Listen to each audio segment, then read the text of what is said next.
CA के लिए अभी लाने की क्या जरूरत थी? सारे जो विपक्ष के नेता हैं सब कह रहे हैं कि ये ठीक चुनाव के पहले नोटिफिकेशन लेके आए हैं। पहली बात तो सीए की जरूरत क्या थी, और इसकी नोटिफिकेशन चुनाव के 2 या 3 महीने पहले देखिए, क्यों? मैं पहले टाइमिंग की बात करता हूँ। जी।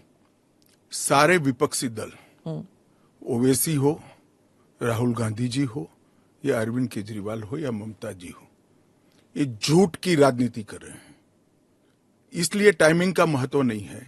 भारतीय जनता पार्टी ने 2019 में अपने घोषणा पत्र में कहा है कि हम सीए लेकर आएंगे और पाकिस्तान, अफगानिस्तान और बांग्लादेश के जो शरणार्थी है उनको नागरिकता देंगे। तो भारतीय जनता पार्टी का एजेंडा बहुत स्पष्ट है और वो एजेंडे के आधार पर हमें बहुमत मिला है। 2019 में ही ये बिल संसद के दोनों सदनों ने पार कर दिया। उसके बाद कोविड के कारण थोड़ा लेट हुआ। अब टाइमिंग का क्या महत्व है? सरकार ने अपनी विल चुने जाने से पहले अभिव्यक्त कर दी है। चुनने के बाद फर्स्ट प्रायोरिटी में पहले ही साल में दोनों सदनों से इस कानून को मान्यता मिल गई है। रूल्स फॉर्मेलिटी है। अब टाइमिंग का या पॉलिटिकल गेन या लॉस का सवाल नहीं है। अब विपक्ष तुष्टीकरण की राजनीति कर कर, एपीसमेंट की पॉलिटिक्स कर कर वोट बैंक को कंसोलिडेट करना चाहता है। मैं उनको विनती करना चाहता हूं कि आप एक्सपोज हो चुके हो, ये मत करिए। पूरे देश की जनता जानती है कि सीएए इस देश का कानून है, और ये 4 साल में मैं कम से कम 41 बार बोला हूं कि ये होगा, चुनाव के पहले होगा। अब क्या मतलब है टाइमिंग का सवाल करने का?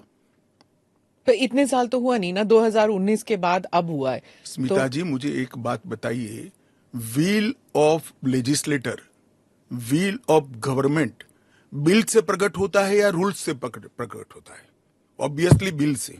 रूल व्यवस्था करता है, जो करने में पहले कोविड के कारण और बाकी सारे पॉलिटिकल इश्यूज के कारण लेट हुआ। मगर कब से नागरिकता मिलेगी? तो 2014 के पहले से। वो थंब रूल वहीं का वहीं है। आज क्या फर्क पड़ गया है बताइए? कोई फर्क नहीं पड़ा है। भारतीय जनता पार्टी को के लिए ये पॉलिटिकल गेन का मुद्दा नहीं है।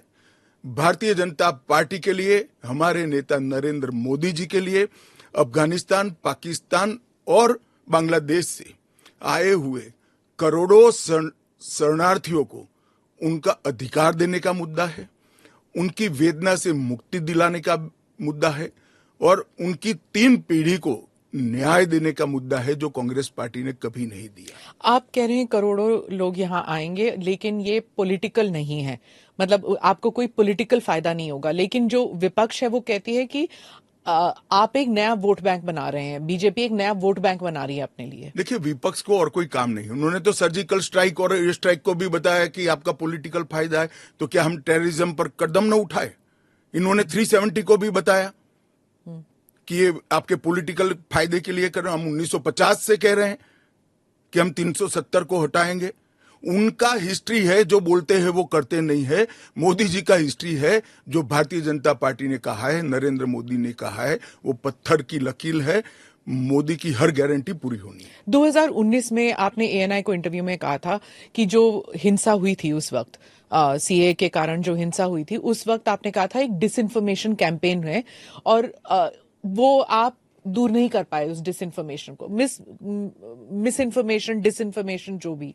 इस बार क्या पार्टी जो है या सरकार जो है उसको अलग कर पाई है? स्मिता जी, दरमियान में मैंने कहा 41 टाइम, 41 बार अलग अलग मंचों से इसके बारे में मैंने डिटेल बात करी है कि इस देश के अल्पसंख्यक माइनॉरिटीज या तो किसी और व्यक्ति को डरने की जरूरत नहीं है, क्योंकि सीए में किसी की नागरिकता लेने का प्रावधान ही नहीं है। सीए सिर्फ और सिर्फ 3 देश, अफगानिस्तान, पाकिस्तान और बांग्लादेश से हिंदू, सिख, बौद्ध, क्रिश्चियन और पारसी, जो जैन और पारसी शरणार्थी आए हैं, इनको उनका अधिकार देने का कानून है, नागरिकता देने का कानून है, जिससे इनके जीवन की वेदनाओं को हम कम कर पाए।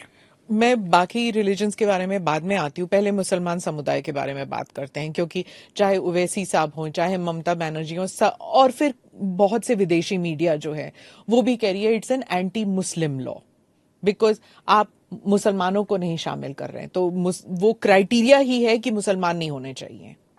ऐसा नहीं है। आप इस लॉ को आइसोलेशन में नहीं दे सकते। इस देश का एक इतिहास है। 15 अगस्त 1947 को देश का विभाजन हो गया। देश 3 हिस्सों में बंट गया। वो बैकग्राउंड है।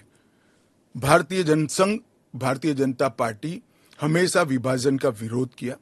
हम कभी सहमत नहीं थे। इस देश का विभाजन धर्म के आधार पर होना ही नहीं चाहिए था, मगर उस वक्त किया गया। जब धर्म के आधार पर आप विभाजन करते हो और वहां जो अल्पसंख्यक है उन लोगों पर ढेर सारे अत्याचार हो, धर्म परिवर्तन कराए जाए, इनकी महिलाओं को अपमानित किया जाए, वो माँ बहन बेटी के लिए वो शरण में आए भारत की, तो क्या उसको यहाँ नागरिकता का अधिकार नहीं है? और स्वयं कांग्रेस के नेताओं ने आजादी के वक्त सैकड़ों भाषणों में कहा है कि अभी मारकाट चल रही है, अभी जहां है वहां रह जाइए, बाद में जब कभी भी भारत में आएंगे आपका स्वागत है। परंतु बाद में इलेक्टोरल पॉलिटिक्स चालू हुई, वोट बैंक की राजनीति चालू हुई। अपीसमेंट के कारण वो वादा कांग्रेस पार्टी ने कभी पूरा नहीं किया जो आज नरेंद्र मोदी पूरा कर